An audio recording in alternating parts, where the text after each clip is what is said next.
Since childhood, we have seen our elders face persecution.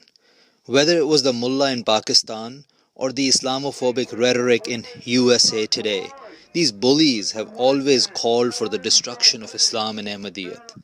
But remember, at such times our Khulafa have urged us to get into Noah's Ark. That's how we got this far, my brothers. Our Noah's Ark, our Kashti-e-Nuh, is not asking our ladies to stop wearing the hijab. Our Noah's Ark is not to shave off our beards, it's not to appease. Our Noah's Ark is the prayer. Koi masnui khuda tumhari madad ko nahi aayega. Hazrat Masih Maud alayhi salatu wassalam says, no artificial God will come for your help.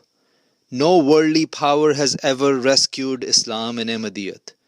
It was our one true Allah. As Sadr Ansarullah USA, it is my job to passionately remind you, my brothers, to jump into this Noah's Ark of prayers that Hazrat Khalifatul Masih is reminding us of repeatedly.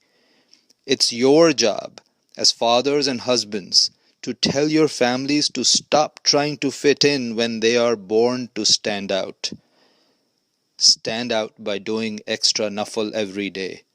Stand out by keeping voluntary fasts.